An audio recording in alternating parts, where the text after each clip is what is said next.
Christ. Welcome, Nation. You're listening to episode 15 of Rogue Nation, your one stop for all things geek. I am Big Man Justin, and tonight I'm joined with Kevin to the core. Yes, I'm not a terrorist. Joe the Heel Hunter. Burps like that, you are a terrorist. And you're going to kill us all. And Just George. Hello, all. I don't think we're going to have too terribly long an episode tonight.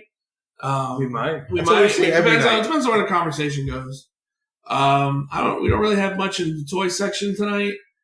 We don't have anything really. I mean, we have the final listing, I guess, of all this SDCD stuff They coming said out. today it's not final. It's not final. They said tomorrow or Friday. We should have more. More toys. The one thing that was introduced that I was excited about was the Kangen Kodos.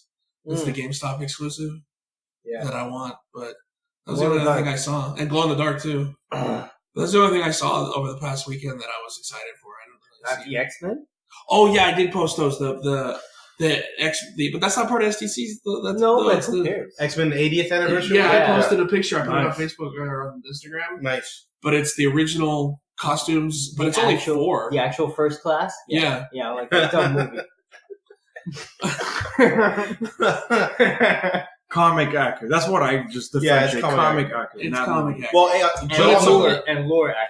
But it's only the 4 of them though, because it's not. Well, it's, yeah, not Iceman. I mean, they might It's release nice. more. You Wait, never know. why? Well, they might, but Why no Iceman? Because they already made an Iceman, but yeah, they should have made Oh. it. that's you. That is me. My bad. Just George. Yeah, it happens. Terrorist alert. Terrorist alert.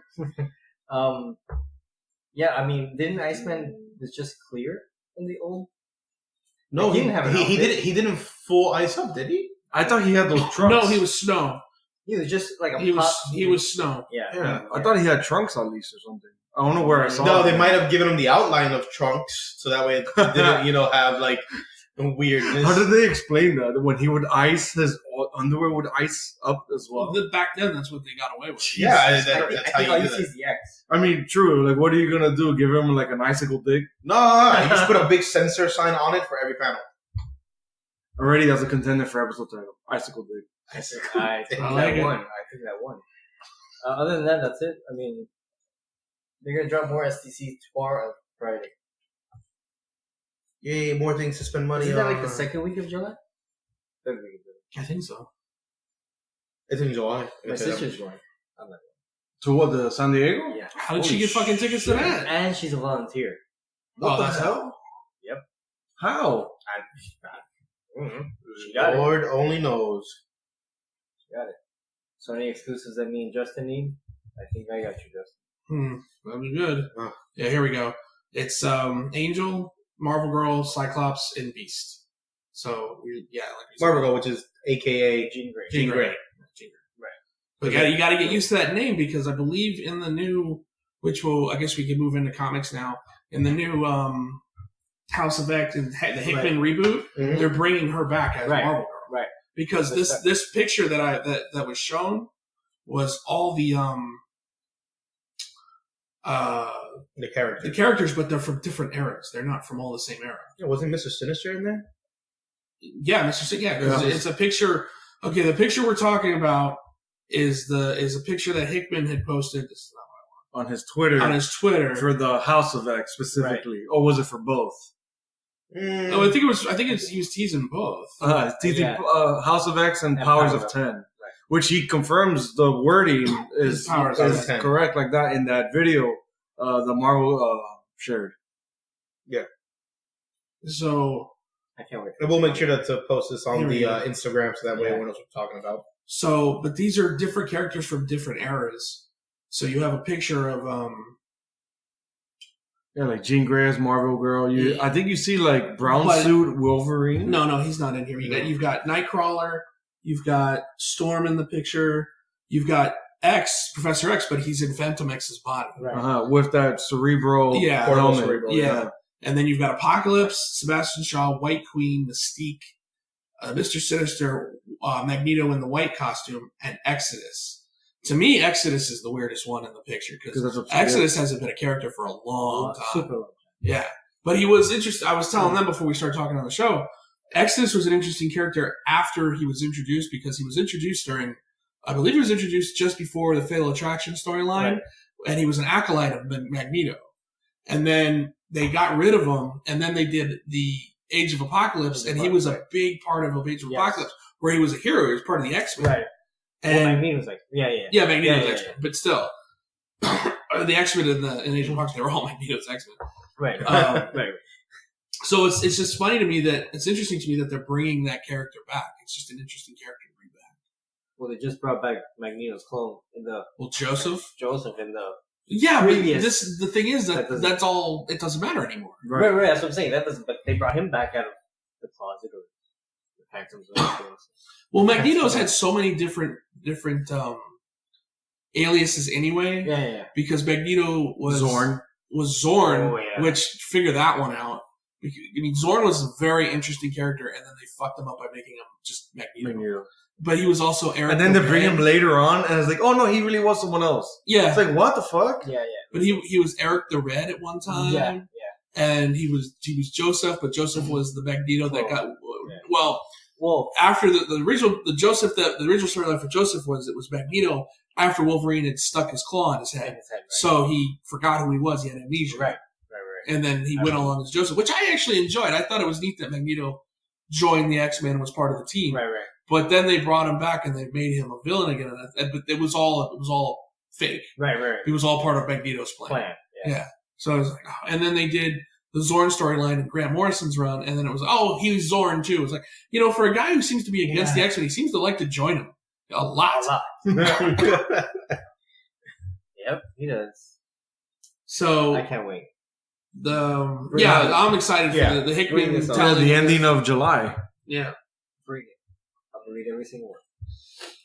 I mean, it'll give me a reason X-Men. Not even to jump back to start. It's just X-Men since I started reading comic books. Yeah. It's been convoluted, right? And I'm like, when do I start? And then Kevin's trying to get me on, like, oh, this is a good start. This is a good start. 2 issues in, Kevin's like, I'm gonna drop this. And I'm like, okay, X-Men. You dropped it recently, so it's just like, man, even the fans can't get into X-Men. I stayed. Yeah, thick and thin. I stayed. Again, something else we were talking about before we started. I think the X-Men universe kind of went off the deep end during House of M. House of M.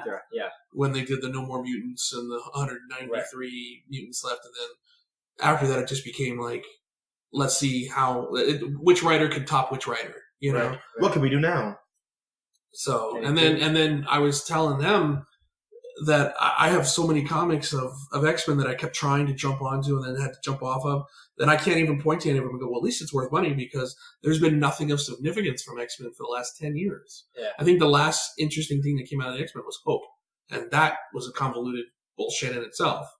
So, but at least that was a character that you could point to, right. And people kind of value her first appearance and stuff like that. Right. There hasn't been anything since then. You can maybe count. Don't say AVX. No. You can maybe count when they relaunched all the books after Secret War. The Battle Worlds.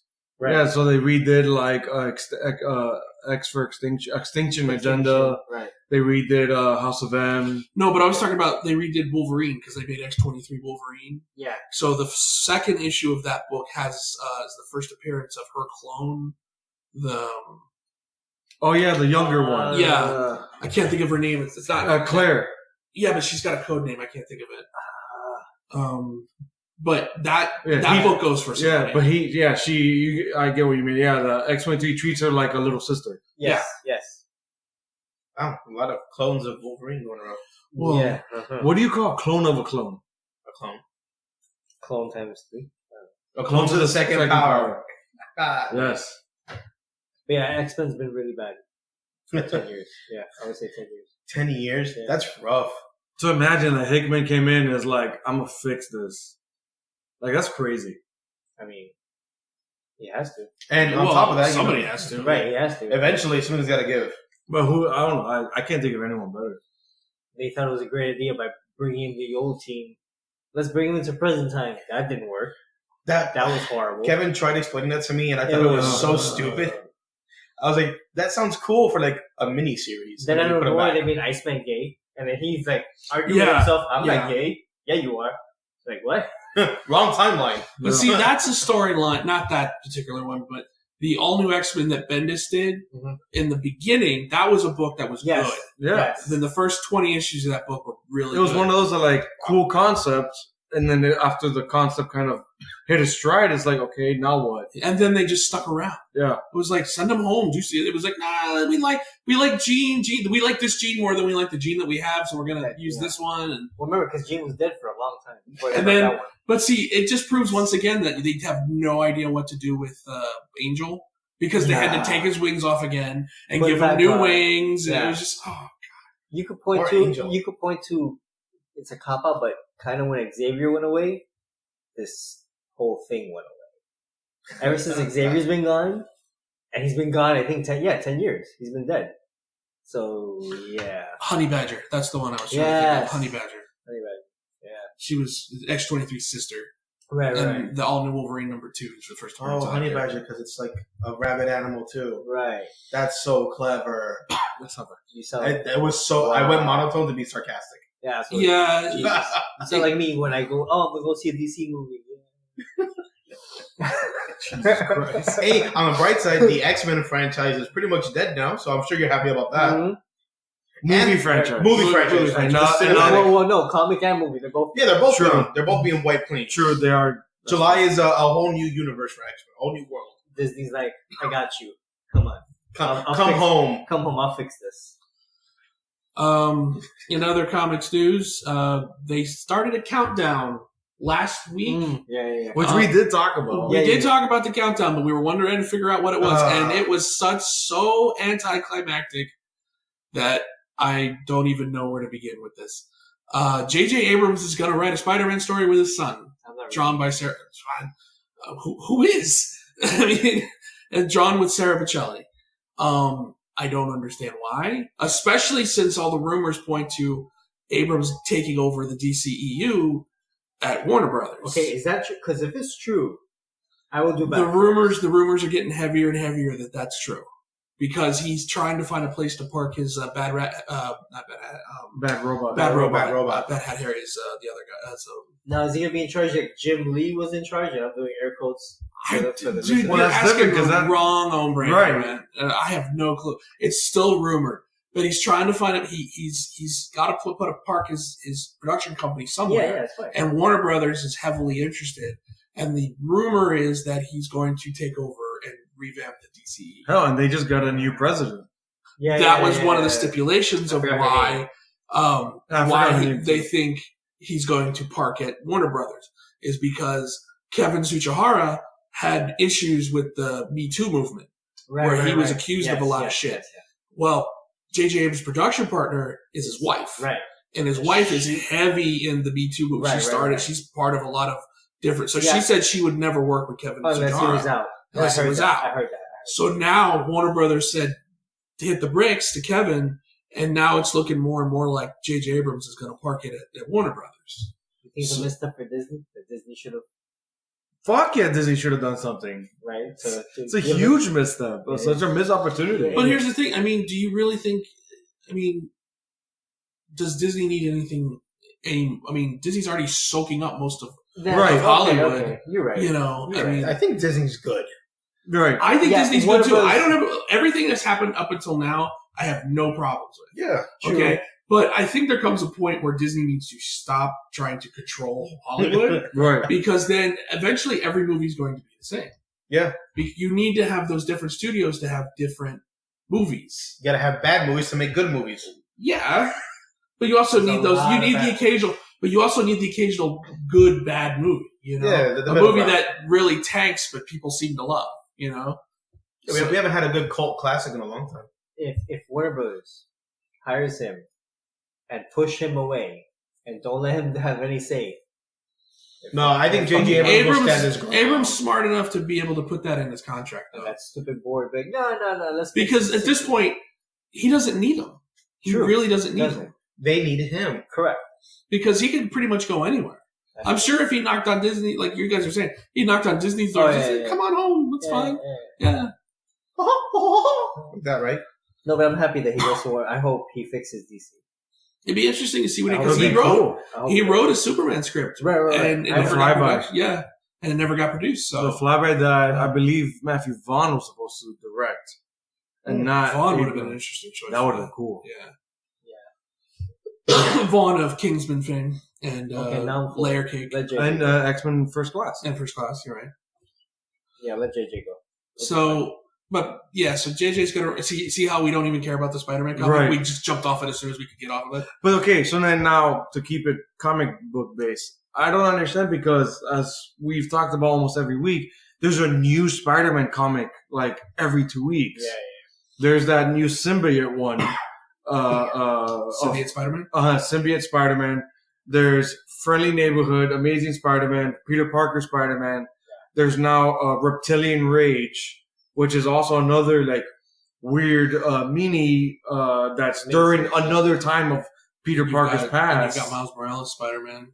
Right, but like I'm talking like even just Peter Parker, like they're telling another story within Peter Parker lore and history that we've not yet seen before. And it's like, man, this character's been around for 75 plus years. How many more stories have we missed out on? Because Spider-Man's their cash cow, man. Right, it is. That's their Batman. He's the face. Yeah. In fact, I was reading a story this week. There was a debate in the world on who was more popular, Batman or Spider-Man. That's rough. I think Batman. By a close margin. See, I would say Spider-Man. Whichever one you pick, it's going to be a close margin. True. Yeah. And the reason why I would say Spider-Man. Spider-Man's more kid friendly. Yeah. True. Even though kids love Batman too. But on the flip side, well, no, I'm not saying kids don't like Batman. I'm just saying the Spider-Man is more geared towards the children, whereas Batman is not. Correct. But on the flip side of that, I would say the Batman symbol is more recognized than Spider-Man's face. Right. Because there's been tests that have proven they've gone to third world countries and they've taken pictures of Coke, Superman, Batman, all these things to see if any of them are recognizable. And even in these countries where they don't have any access to stuff, they know who Batman is. They know what Coca-Cola is. That's right. They know what Superman is. They know. It filters down. So it just proves that these characters are more. And the other thing about Spider-Man, too, is you got the movie coming out. So they're heavily promoting it in comics. Of course. And what do they both have in common? All their villains. Batman and Superman and Spider-Man have the biggest rogues gallery. Of awesome. Yeah. Biggest and best. Yeah, yes. I would say. Because Flash has a big rogues gallery too, just people just don't really know much about it.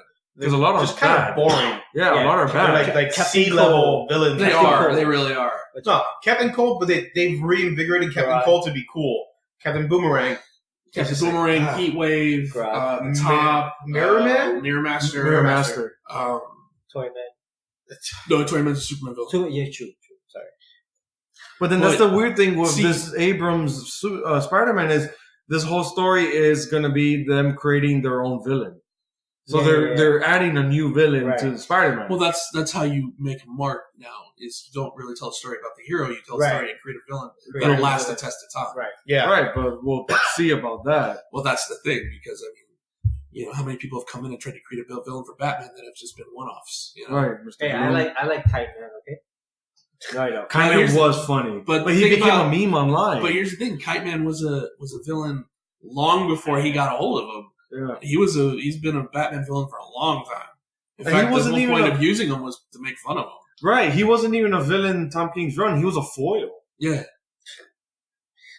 Like you almost get it was almost like the Bendis thing where it said you couldn't put Nuclear Man in a comic, and he said, "Hold my beer," and he did it. Hold my inkwell. And I think the same thing happened to Tom. I think somebody said to Tom, "There's no way you could use some of the lesser known Batman villains." He's like, "I'm going to put Kite Man in a comic. Yeah. You watch." But I think he did it better than Bendis did with Nuclear Man because Nuclear Man was just like it was a one panel. It was a one-off. Yeah, page. Kite Man was like 3 issues, like 2 or 3 issues. Damn, he went deep with that. Yeah.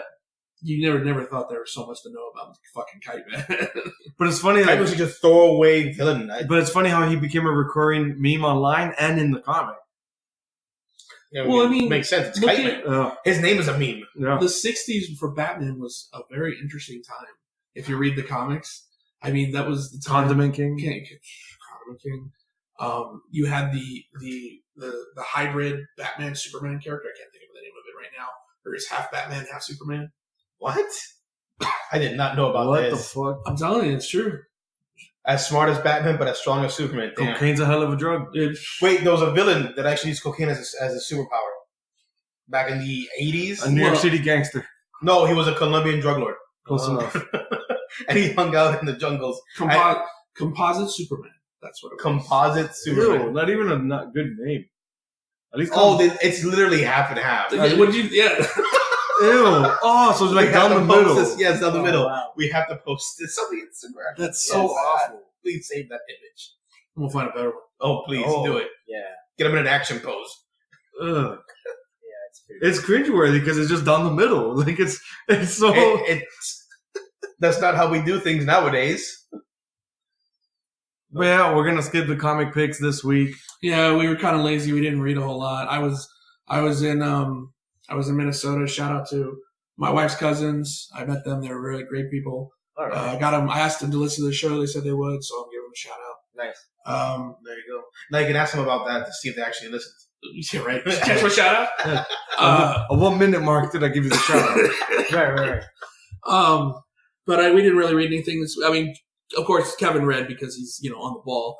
The rest. Well, it's my routine. I read an issue of something every night. I just never haven't even made it to the store to get comics. Batman 37. 37. It's too bad we're on 80 something. Come on, man. Too bad we're on 83. He gains a baby and also gains dyslexia.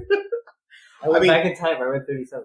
I read 10 issues of Nightwing to catch up because I'm still interested on where this whole Rick Grayson thing is going. No. It hasn't gone anywhere yet. Jesus, 10 issues of nowhere. We're not there yet. That's sad. So we're gonna skip on down to TV. Stranger Things has a new trailer, season 3 trailer. Meh. Did you watch it? I'm not a fan of Stranger Things. You didn't like it? I saw the first season and I was like, that was cool. I'm not watching this again. Yeah, I think I know why though. What did you think of it? I didn't watch it. But what did you think of Stranger Things? Oh, I love it. Okay. I'm on board for season 3. I think the reason why is because you skipped the 80s. Oh, snap. I mean, I might not have grown up in the 80s, but a lot of things. It's not nostalgia to you. D&D is definitely nostalgia to me. Ghostbusters. Even D&D crosses over though. But it's not the thing that makes the show for me. The thing that makes the show interesting to watch is just the revisiting of the 80s. Right. Okay, yeah. All the 80s. I mean, everything they do recreate on that show. It's just a recreation of how you felt while you were in the 80s. That's true. So if you didn't live through that era, it's kind of hard to relate to the show. But I mean, nostalgia was just one factor of it. No, and you have to care for the story. You have to care for the characters. I get that. That didn't grab me. Yeah. I enjoyed the show. I thought the show grabbed me pretty early on. I thought the story of the little, of 7 or 11. 37. That was interesting. 37. 48. No, I was 32. No, I like 11. 11 was the most interesting part, but that really didn't go anywhere. The boys, too. The boys are cool. Yeah. The new character, what's her name? Max? She's cool, too. No. Yeah. He didn't like the second season. Yeah. I like Max. Yeah, so since Joe and George have said their piece, I loved the first season. Yeah. Loved it. That blending of 80s nostalgia, horror, give me this kind of like Losers Club-esque of, Stephen King. And I love how... it had a very Stephen King feel. Yeah, someone broke it down perfectly. Broke down the series perfectly in the first season. I can't remember what was the outlet. This interviewer said that the kids are in a Stephen King movie. The kids are in a Spielberg movie. The teenagers are in a Stephen King movie. And then the adults are in a John Carpenter movie. I can dig that. That works. That works. Wow. So since that, I have appreciated it even more so because I loved the first season. That blending of horror, 80s nostalgia, coming of age, crazy fucking out there sci-fi, government conspiracy within this small, crazy, cool town, weird soap opera drama that drives the narrative forward and creates this like paranoid tension in all the characters. So I loved the first season. I absolutely hated the second season. And dude, such a contrast. Dude, yeah. I was so hyped for the second season. I remember. No, there's no way you would have remembered that. How would you have known that? We were working together already when it came out. Man, I don't remember it being that close. I remember you complaining about every episode you saw, or every like 2 episodes because you were watching. Yeah, because I just like to like Joe's point about like the Max character. I thought she was entirely unnecessary. I remember you saying that she was just a surrogate for 11 because 11 was off having her origin revisit because that's what a sequel always does to a hero. Is the hero has to revisit their origin or find out who their maker is. Yeah, that I didn't like about the second season. I hated going off and joining that little group to find her mom. She went through like a phase. But I didn't mind the Max character. I thought it was interesting how they introduced her, and then the boys started fighting over her. Right. I liked that. I thought that was interesting little concept, especially But I also liked the character. Dustin? Her brother? Yeah, Dustin. Yeah. That's the best kid. Yeah. Him having the little monster pet and everything. Yeah. I dug that. I dug the show. I really and to me it's all nostalgia. So it's all seeing all that again going. I lived dressed up as Ghostbusters. Yeah, and going to school, but reliving a fear though that I always had of them dressing up and going to school and nobody else dressed up. Yeah. It was Kevin goes through that at work. Yeah, it's funny how like Justin's pointing out to like George that since he didn't live through the 80s, that he doesn't feel the nostalgia. Yeah, I do, and I'm younger than George, but I get the 80s nostalgia. No, it was just a speculation I was making because that's automatically where I jumped to first. Because if you didn't live through the 80s, it's kind of hard to relate to. But I think, but I'm going a step further. I don't think it's living; it's just exposure to it. I was exposed to 80s shit really early in my whole childhood because of my parents and like implementing all this 80s stuff. So to me, growing up watching, and especially older cousins showing me 80s sci-fi and 80s horror stuff. So all that, I was gawking over them just as like Ghostbusters. I made a speculation. I was wrong. That's the first place I go to. Which makes sense. But I was wrong. You explained it to me. That's not why. And I was like, okay, I get that. I think it's just the hard. The hard it's a hard entry point for some people and an easier point for others. I know it's barely horror. The first season is really horrific. There's a lot of horror in the first season. Yeah, people die, people disappear. People die, disappear. There's fucking creatures in the night. And that's what made it interesting. It's just I felt the story was a little bit slow for what I wanted.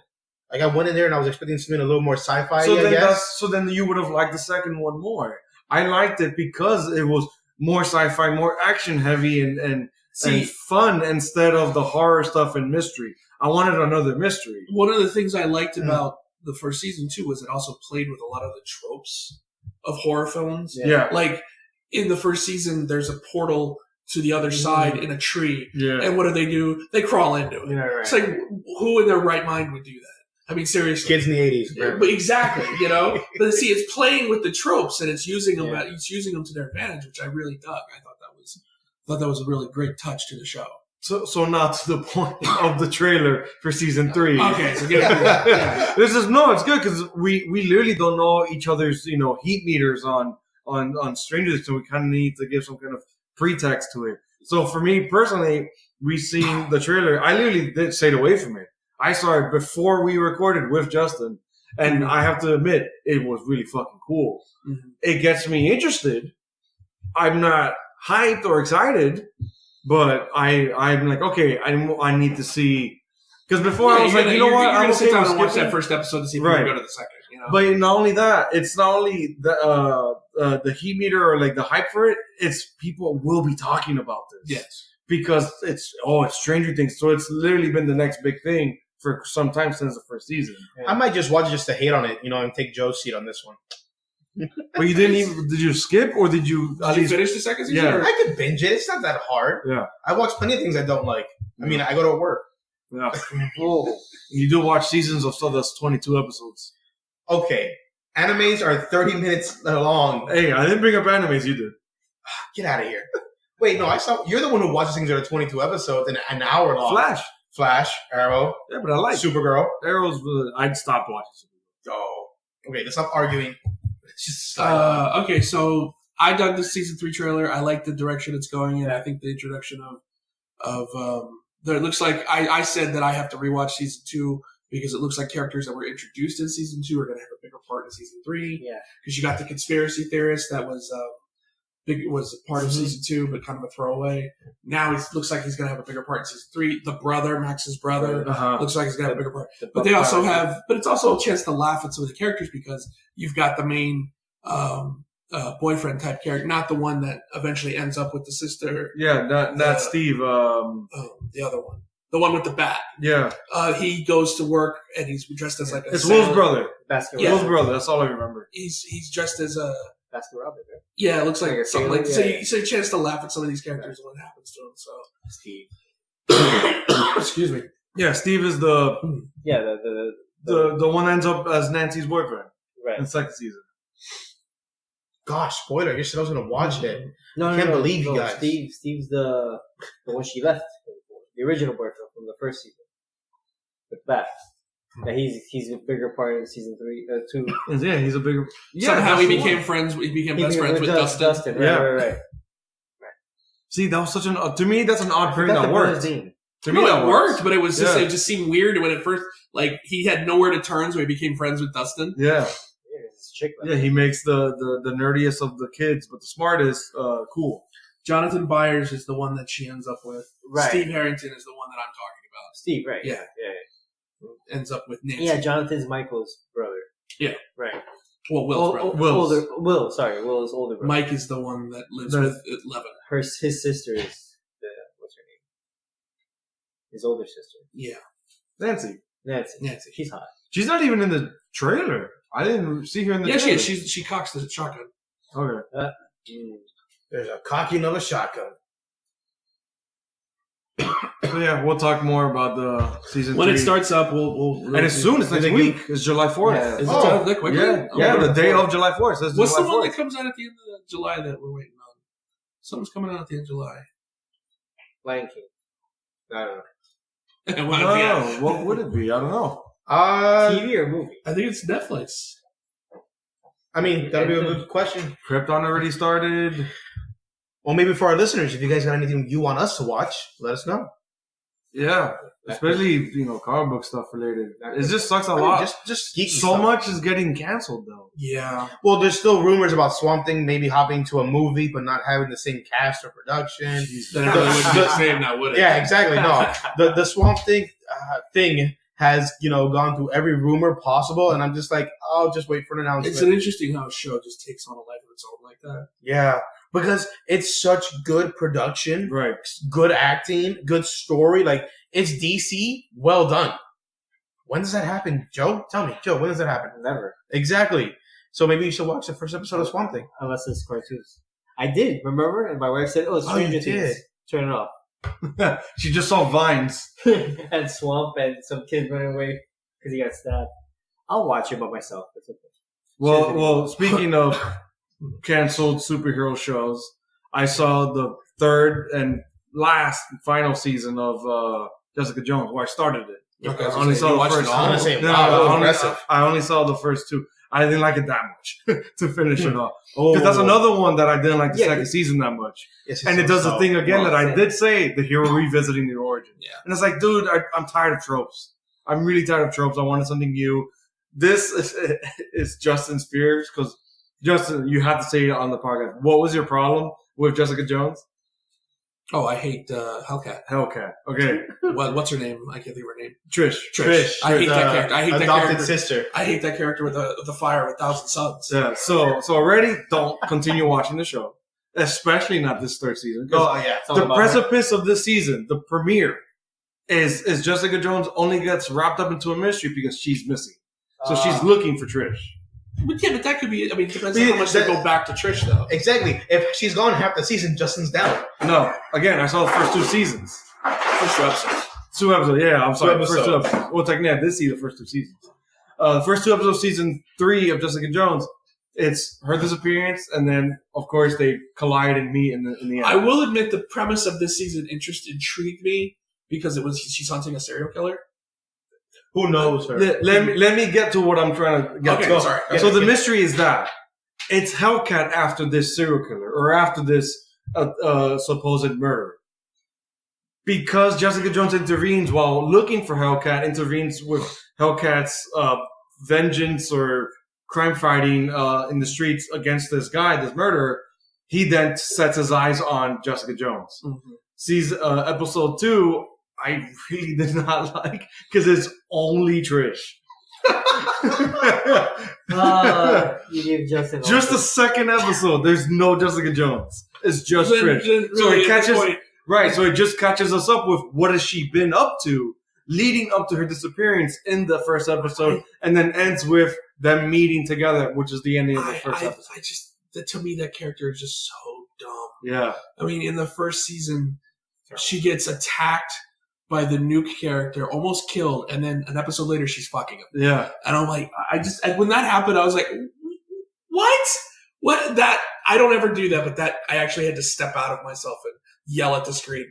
Why the fuck would you do that? Oh, like me watching VC. Yes, exactly. Yes. Because the first season of Jessica Jones was great. Yeah, because of Kilgrave. Because of David Tennant. He made that show. Yeah, he was good.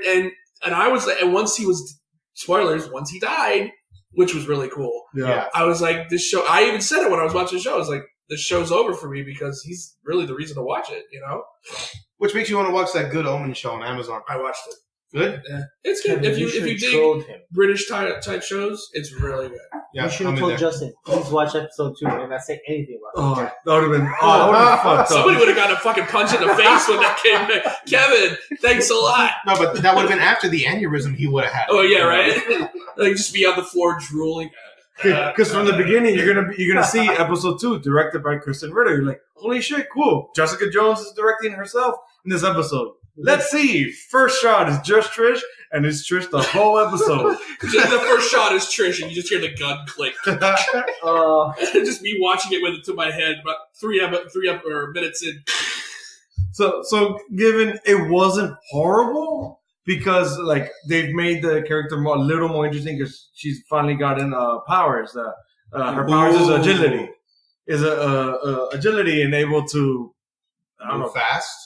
Not only that, but like so she's agile, so she has control over her body, acrobatics and stuff. Like that. Acrobatics, right? That. So like Robin. That? Yeah, kind of like being able to perch on like wires, is being able to control your body weight. Yeah. So like Dick Grayson. Kind of, but like one of the like Spider-Man has super agility. Yes, he's super agile. Yeah, I'm just trying to play her down. So just like basically like a kind of like because I Hellcat. not in that episode I saw like a clip. Whoa!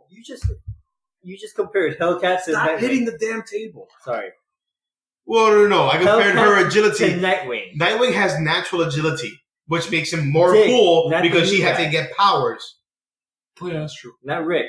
Yeah, Rick. Dick Grayson. No. We're talking about Dick. Nightwing. We're talking about Nightwing, period. We're talking about Trish. God, fight me, Joe. Justin's favorite. Yeah, that should be the title of the episode, Justin's favorite Trish. Oh, man. Justin's favorite Hellcat. Yeah, yes. there you go. There you go. That's the title. Does she have a mask? Okay. In typical Netflix fashion, she encounters some crime and then gets sued because her face is out there. So she's like, I need a costume. And in typical Netflix show fashion, she goes through renditions of a costume that mimics the comic one. And when she gets to the comic one, she's like, oh, hell no. Just like when Luke Cage looked like... With yellow. With the yellow. So Hellcat, she gets to the yellow with the big blue pointy mask or whatever. And she's like, no, hell no. So then she just sticks with a scarf and like a beanie that she stucks her hair in and a scarf that covers her face and just wears like a really high collar jacket. Okay. I'm like, why did you just buy all those costumes then if you had all that shit in your trunk? So it's like a reverse Daredevil meets like Danny Rand with a big collar. Garbage. Yeah. God. But like to me, like way cheesier. So then watching that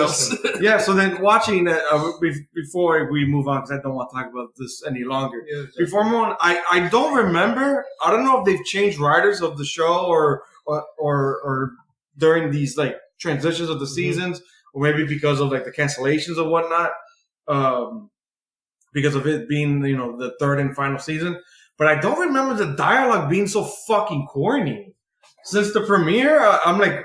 Every like one-liner these people are going at each other, I'll like look at my fiance, I'll look at Valerie, and I'm like, did they just say that? Like a professional lawyer saying like, "Oh, bite me," like in a sarcastic tone to like their boss. And I'm like, what the fuck are we watching? To me, it was super strange. Gotta get those younger viewers. That sounds terrible. It felt like zingers. Like it felt like people weren't having natural conversations. If I remember the first season correctly, it felt more naturalistic because it was a slow burn. It was a mystery, and I don't know. I dug it more, but these 2 episodes of the third season, I'm like, why are people just throwing zingers and one-liners? Like, what is this corny shit? Like, it didn't even seem recognizable to me anymore. I am going to continue because the fiance wants to finish it, and I just want to wrap up this series because I've already seen 2 seasons of it. Right. But yeah, I just wanted to comment on that and frustrate the hell out of Justin.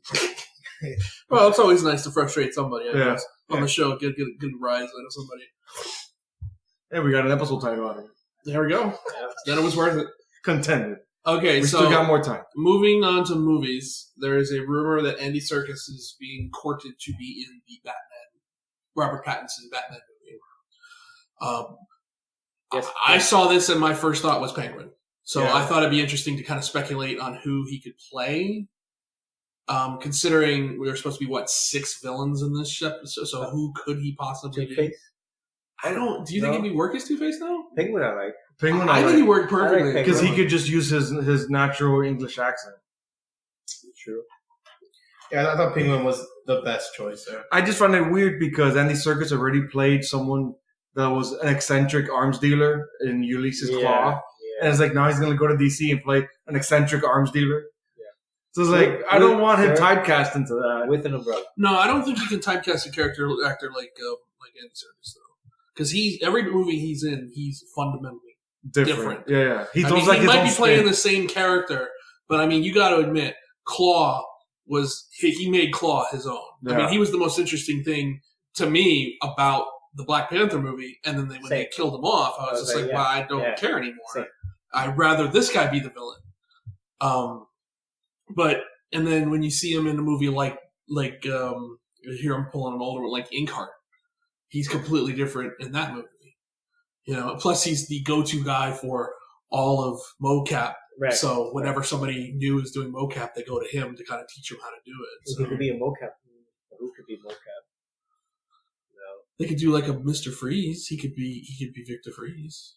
Mocap could be Clayface. Clayface. That would be interesting. Him playing Clayface, that would be cool. Yeah. I'd watch Killer Croc. Yeah, they've already done Killer Croc. I couldn't remember. Not a BET. Yeah, but I know. I think you want to let Killer Croc simmer. I don't think you want to reintroduce him that quick. I like the Clayface. Yeah, I do too. Because I can't remember. Is Clayface his alter ego? Is he a failed actor or failed makeup? No. Actor. Right. He needed the makeup because he messed up his face. Right. So he kept going.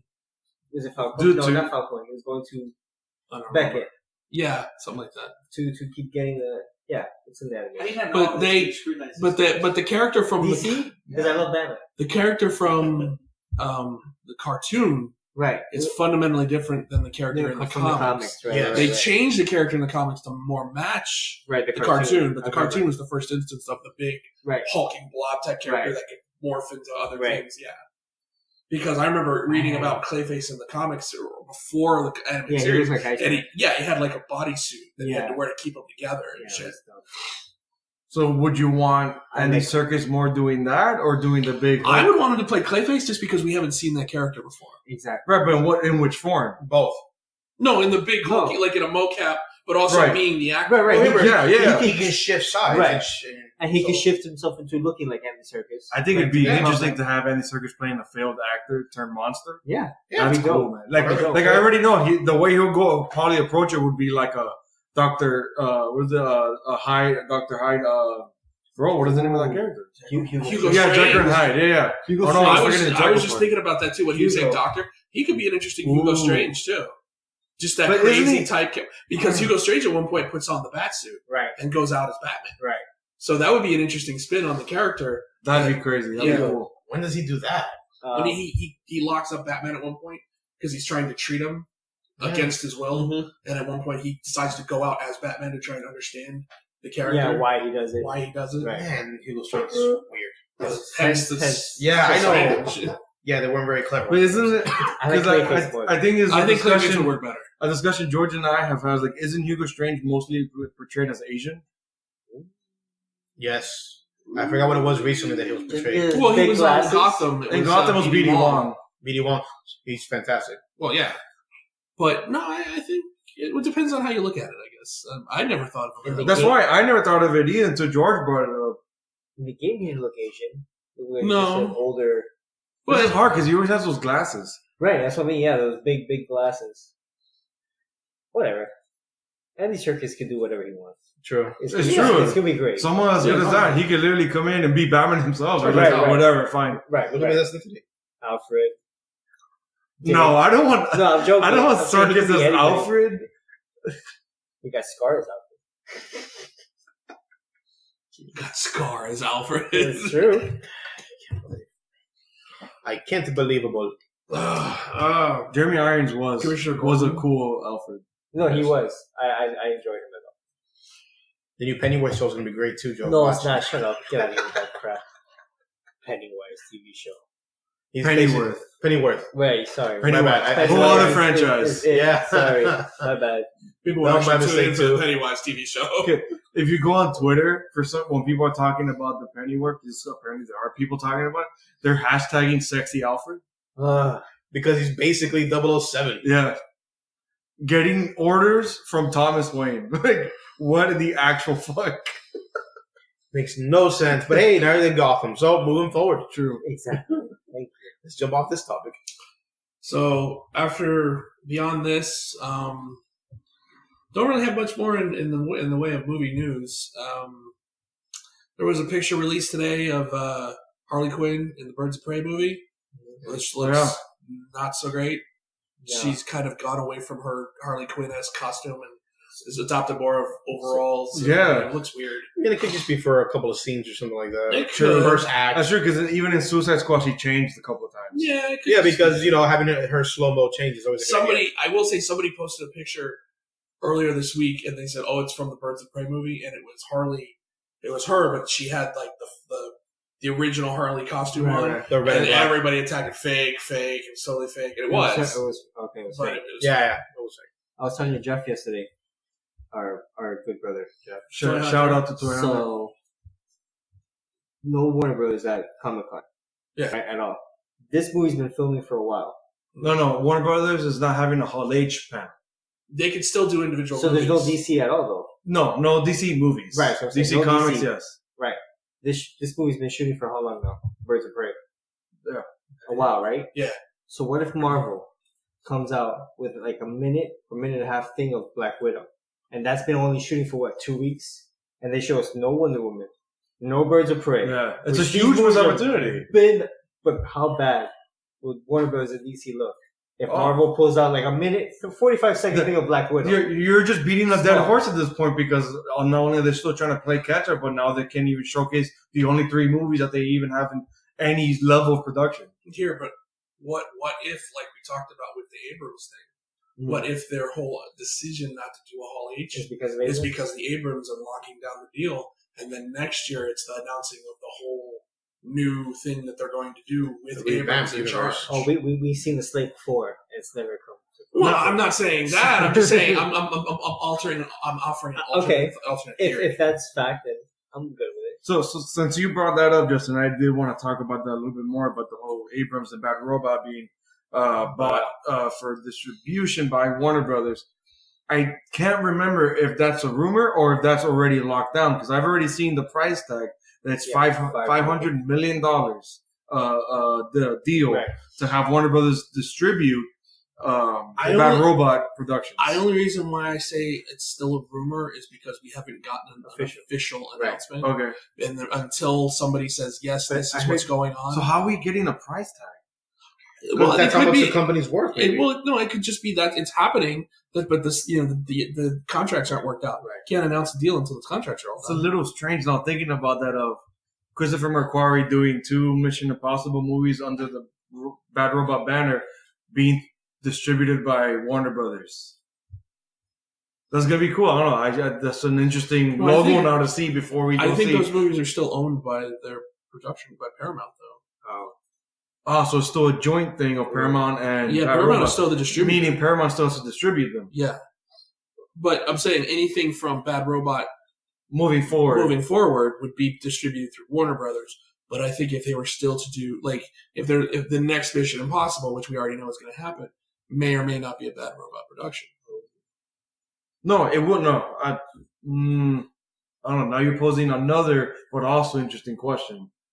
I'm posing, since it was under Paramount first, it moved production to Bad Robot, and then Bad Robot. Well, Bad Robot's just a production company, right? But they don't own the movies. The movies are owned by the studios, right? So the studios are distributors. They're distributing the movies.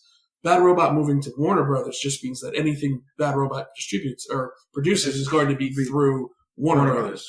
But a movie like Mission Impossible, which is owned by Paramount, would still be distributed by Paramount. It would just be a question of if Abrams' Bad Robot can still produce it under contract, because that could be written into the contract. Right. I work for you. Everything we produce goes to you, except for these things here. I still have obligations that I have to, meet. So then that would be the same stipulation for, let's say, Star Trek. Yeah, but he's not. He doesn't have a hand in that anymore. Star Trek's dead. The movies? The saga that we had. Yeah, the saga we just had was all Bad Robot and Paramount. Yeah, but it's... according to them, the next movie is going to be a Tarantino movie anyway. So, yeah. They're pushing hard for that Tarantino Star Trek movie, so... That's weird for that to be, because he's been saying that he's going to do 10 movies and be done. So his 10th movie is going to be a Star Trek movie? Maybe it won't be... Maybe he'll executive produce. And no, he doesn't write it. He'll write it. So for sure it's written. No one knows if he's directing. Yeah, I guess depends on how you live. See, Tarantino's always been a fickle guy with me. Like, I'm 10 and I'm out. But he's got movies that he's done that he's like, I don't count those. Death Proof. Yeah, he doesn't count that because it was that grindhouse thing. Yeah. So it's like, I think him saying something like, I'm doing 10 movies and I'm out means that these are how many I can think of right now. And then later on down the road, if I still want to do it, I'll do it. I don't really take that 10 movies and out. Or he does a Jordan. He goes out for a little bit and comes back. Every filmmaker does that. And there's the thing, Steven Soderbergh has retired twice and come back twice. And because Star Trek wouldn't be an original idea for him, it would be him building off of an original idea. He might not count that movie either. I'm pretty sure he wouldn't count that, to be honest. I mean, you could just take that as he's doing 10 of his own movies. And he's out. But according to him, he's still got to do the third fucking Kill Bill with oh god, with that's stupid. What's her name's kid? So I still have to watch them. I still haven't seen them. That's right. You haven't seen the Kill Bills. Yeah. Surprisingly enough, and I love revenge tales and martial arts. It's fantastic. I love the first one. First one was good. I really love the first one. I don't care for it so much. Well, that's a conversation we're gonna have off here. Which one? Okay. I was gonna say which one had the crazy. No, it wasn't the crazy. What was it? It was a group of people. The Crazy 88. There we go. Thank you. That was the first Exactly. one. That was the first one. That was all they had. That was all Ren Ishii's henchmen. Yes. Yeah. That was the fight with the Crazy 88. It's insane. It's a metal band name. Really? They probably took it from Kill Bill. So speaking of conversation that we either want or to have or not, George, did you really actually want to talk about Anna or no? I mean, it was a good movie. I'm not gonna do any spoilers for I it. thought it was fine. If you like spy movies with some action and a little bit of thriller. Oh, Anna. Okay, I thought we were talking about the doll movie. Yeah, that's Annabelle. Yeah. Don't worry, same confusion about it. Yeah. So this is the spy one. Mm-hmm. Okay. The trailer is all action, mm-hmm. and in the movie, there's 3 action scenes. Oh, so it's like the one with Black Widow. Oh God, Scarlett Johansson. Lucy. Yeah, Lucy. Same director, Luc Besson. Oh shit! Same style. Right there. Similar style. Because that was the whole thing. Lucy was marketed as an action movie. You watch it was an existential movie about life. They're like, it's not the movie I wanted to see. This was essentially the same thing. It's just a girl down, in her luck, trying to come out of that, give her life meaning and purpose, and then it essentially builds her a prison of her own making, and that she's stuck in this agency of just murder, being an agent for the KGB, and then she's just trying to get out, and eventually does. That's it. That's it. But you would think that's very linear, but no, it plays like a fucking novel that like every other scene flashes back or forward. And 3 months before, 5 years later, 2 weeks after, This it drove me. And then shit. The what way is it it's supposed to be? I don't know. Yeah, the way it does it is like, okay, that was kind of clever for like the first act, but it does it for all 3 acts. Like each act ends with like a surprise, like what the fuck moment by these crazy flashbacks. To be completely honest, by the the climax of everything, I'm just like, yeah, I already see where this is going. Yeah. And then they start jumping back and forth, and they're like, okay, thank you. Now, at least that was the one thing about Lucy, is by the end of that movie, you're like, I had no idea where that was going. Yeah, it throws you for a loop. Yeah. Like, Lucy, she's like rewinding time and then going forward, and you're like, huh? She becomes matter, life itself. Shit. No, but this was like, it literally felt like, I told you, I'm like, Anna played like a spy thriller novel. Like you're reading it. Okay. So all this crazy... Each chapter was like, okay, back to this. Right, that's what it felt like. I've never read a spy thriller novel, so... They weren't very much like that. Slow burn. Who changed it was Tom Clancy because he made it more action-oriented. Yeah, Tom Clancy. Yeah, so watching this played out on screen is just like, you could tell, George could tell in our theater, people fidgeting in their seats, like... People looking at her watch. Right. I was one of them. Right, and even I was. And mind you, this is the shit that I'm supposed to like. And even I got really tired of the flashing forward and flashing back and rewinding to 3 weeks ago, explaining the scene that we're about to watch. And then it would flash back, and then even in the flashback, they'll do a flashback. Oh my god! No, yeah, they didn't the double flashback. Yeah. They didn't do a double flashback. When they flash back to Anna being down on her luck, and then she's talking about her parents. So it flashes back to her being a kid, and then that flashback is black and white to showcase, hey, this is another flashback. Yeah, so it didn't do the whole 3, years later or whatever. It just flashes back to her memories, but it is in a different color time because so it's her past when she's a little kid, and it's like, yeah, that was a flashback within a flashback. That was annoying. So in an effort to get off of this and talk about a movie that's actually really good, fine, do it. We all watched Booksmart, right? Oh, yes. Okay. How good was that fucking movie? Fucking awesome. Fucking amazing. That movie was great. It's sad how I think I said it. I can't remember if I said it on air or off air, but I know for sure I said it last week. What a dump the summer has been. Yes. And then this movie comes out of fucking slides nowhere. By too. Yeah, and this movie comes out of nowhere, and it's such a gem of a fucking movie this summer. I think George, you didn't see it. I haven't seen it. No. Directed by Olivia Wilde. Yeah. And first directorial debut. Yeah. I can't remember. Wait, the Olivia Wilde? Yeah. Psylocke? Yeah. Jason Sudeikis' wife. Wait. Psylocke. She was no. You're thinking Munn. Yeah, you're wrong, Olivia. Right. Hey, wrong Olivia. Both are beautiful. Listen. Whatever. Wilde is hotter. I like Wilder. Yeah, boy. I like both. Whatever. I watched it because That's the Beetlejuice chick, right? Yeah. Wait. What? The younger girl or anything too. I don't know who this people are. Olivia Wilde. I don't know who people are. And for those of us just listening, Amir is here. Olivia Wilde was in Cowboys and Aliens. House. Yes, it wasn't House. Holy shit. Yeah, she was great in House. Yeah. She was hot in House. Oh, she's always hot. I mean, yes, true. Whatever. She directs Booksmart, and it's these 2 smart girls who have just been very studious all of high school. Yeah, they've gone and through literally their last day before graduation, they're like, wait, everyone's getting into the colleges that we all that they wanted to as well. And they so didn't do half as much studying. Yeah. So I love my favorite part about that in that premise is that it's I forgot what was happening just before that. But the main chick freaks out, which the main chick I didn't know is Jonah Hill's sister. Mm-hmm. I was like, what the fuck? Really? Yeah, and she's just as funny. She's really good. She was using the bathroom and she overheard them. Yeah, she overhears them talking shit, and then wait, what the fuck? You're going into where? And it's like this jock gets into Columbus. Another dude's going to Georgetown. Well, one's going to Georgetown. The stoner guy, he's going to Google. Yeah, he's like, no, he's like, I'm skipping college. She's like, oh, thank God. She goes, yeah, I'm going to go work for Google. He's like, whatever, it's at least 6 figures. She's like, what the fuck? Yeah. She's getting into Yale, and then the girl, AAA, she's getting into Yale too. Who's the slut of the high school? Yeah, they call her AAA because like, she's been known to give guys rides home and blowjobs. Shout out to Nicole had the best line. She looked at me, she goes, man, Becky got all these people into college? I was like, wow. Oh, so good. But so good. For me, one of the most interesting characters was Gigi. played by Billy Lord. Yeah. Who just kept showing up everywhere. How did you get here? Yeah. How did you get here? She was like, how are you not wet? How are you not wet?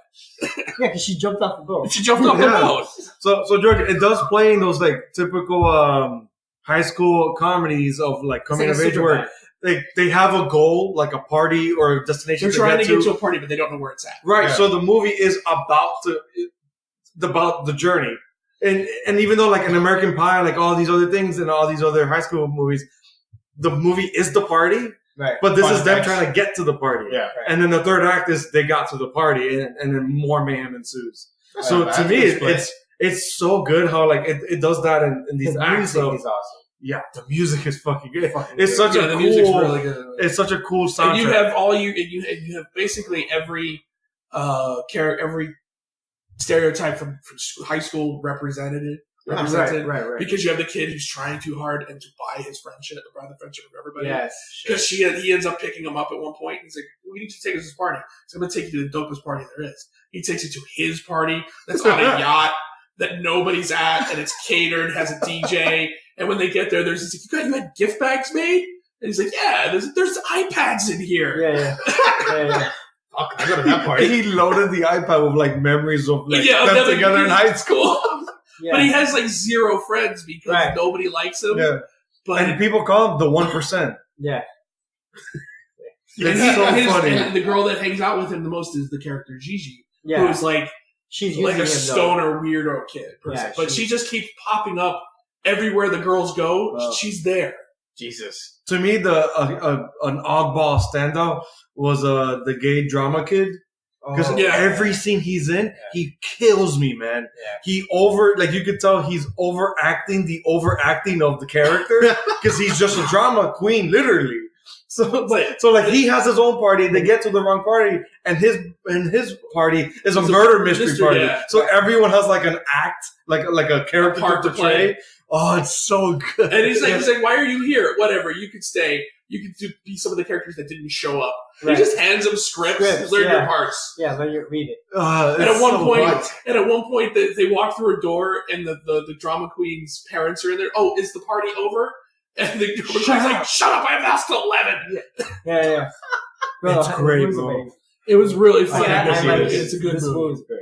But the best part is like it's not just a raunchy comedy. It's a coming of age story where there's like life lessons and shit, and like it's about friendship and bonding over these experiences. One of the characters I liked was Jason Sudeikis, Olivia Wilde's husband. Yeah, he's cast as the principal in the movie, and he's tired of the two girls by this point. He's done with them.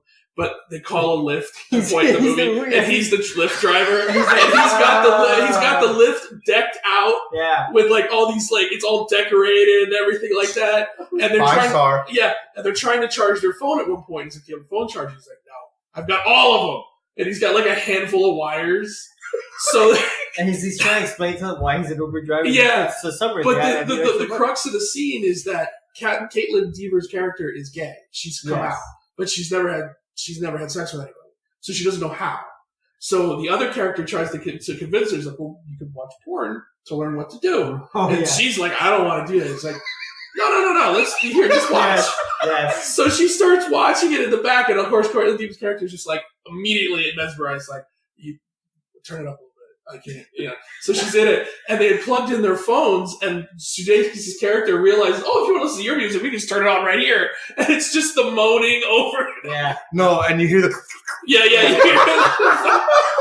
And they're just all like mortified. Yeah.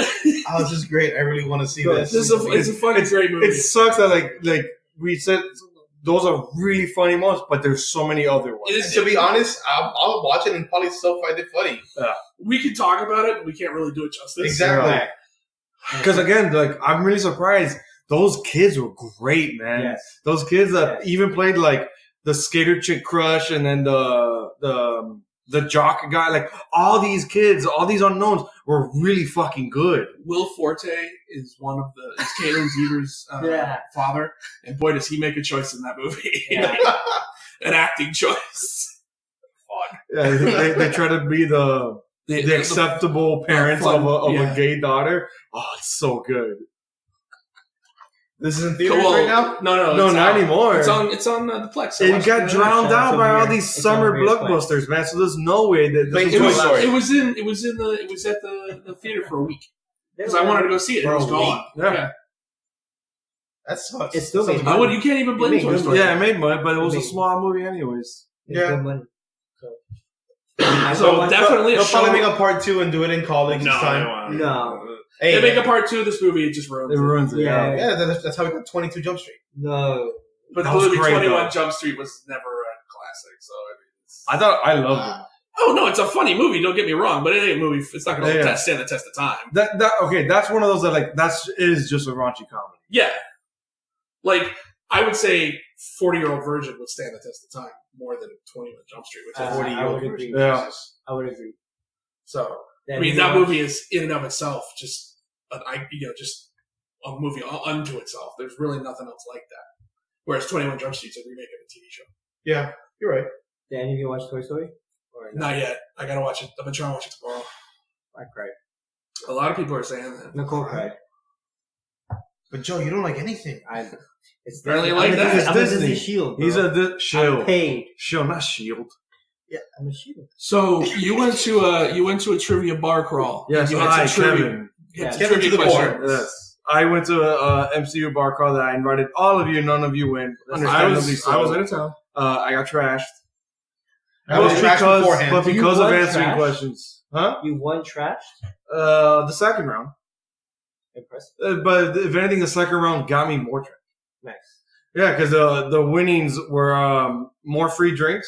And then the bonus questions for each round, because it was rounds of 4 questions and a bonus. So basically 5 questions each round. And they were flash trivia. So you could only answer once. And then the bonus, anyone can answer. The bonus, I won both, so I just won more tickets to another bar crawl, which is crazy. But it was cool. It was just way too hot because we're here, unfortunately, in South Florida. So not a lot of people really dressed up other than just like T-shirts or like a hoodie or something. This was outside? It was a bar crawl, so you're going to multiple bars. So you have to go to a bar, leave, walk, and the final bar is outside. Right, and then America's Backyard, the last one, is mostly outdoors. Pretty much. Yeah. There's a covered roof, but it's not like AC or anything. Right, so then from my drunken recollection, I try to remember all the questions. I just thought it would be fun to ask you guys to see if you guys would know. Some are pretty easy, some are pretty good, hard and challenging. Okay. But I just want to get a feel for how smart you are. Just say it. You narcissist. How nerdy you are. Let's not word it that way. Okay. How nerdy you are. Yeah. You're narcissist. So then, one thing I have to give pretext to is it is not only MCU questions, even though it was an MCU bar crawl. It did span other Marvel movies. Okay. So think of it that way. So like X-Men. You're in the right ballpark. Let's just say that. Okay, just ask the questions. Yeah. So, like I said, it was just 2 rounds of 5 each. So it was just going to be 10 questions. I just want to know if you guys even know all these answers. So first one is, what was the Infinity Stone that powered Captain Marvel? Tesseract. Yeah. What Infinity Stone? The Space Stone. The Space Stone. Space Stone, yeah. Yeah. Something super softy one here. Who directed the Avengers? Joss Whedon. Right. Can you believe people got that wrong? What? People are like, Anthony Russo, which is still wrong. Shit, I don't know any of their names. Yeah. We know him here. Yeah. I'm just saying, like, that guy with the hair. To give him okay, I'm okay. Like, hey. So then now this is where it gets tricky in this first round of it. What heroes has Chris Evans played? Again, not just MCU. That's why it spans more. Because he was Human Torch. Dude. Yeah. He was Human Torch. Captain America. But he was also in The Losers. And he was... That's not Marvel. It's still comic book. It's just spans Marvel. Just spans Marvel. So you're right. Yeah. So Captain America. He was a villain. Fire dude. Fire Shield. Wait. Fire dude and Shield dude. So again, the rounds start getting a little more difficult towards the ends of them. What was this one stumped me a little bit because then I pulled it out of my ass. What was the name of Man Ape's tribe in Black Panther? Oh, the Botha tribe, I think? I don't remember that at all. Javari. The Javari.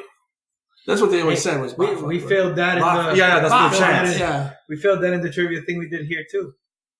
For the Schmodown, for the that question came up. That's why you remembered it because we did it in the Schmodown. That's true. But it sucks that I forgot it again the first time it asked. But I couldn't answer because I had already answered who directed the Avengers. Because someone got it wrong, saying Anthony Russo, and then I answered Joss Whedon. Just let me win, guys. Come on. Yeah, so they didn't let me answer that one. So then the fifth one, for some reason, it's these like list ones. List all villains that appear in Spider-Man: Homecoming. Oh, okay. Scorpion Shocker. and the Vulture and Scorpion. No, Shocker. Scorpion, Vulture, Shocker. Two more, really? Tinker. The Tinker. That's the one that made me win. And Prowler. Because Prowler was in it? Yeah. Yes. Aaron Davis is there. He's not the Prowler. That's where it got really tricky. People were saying all these different names, and then I was like, "Wait, really? Prowler counts?" And then the guy gave it away, asking the question. Oh, there's 5. Everyone was stumped, and I just came in. I said all 4 that said before me, and I'm like, and the Tinkerer. So I was like a bit of a son of a bitch with that one, but I got it.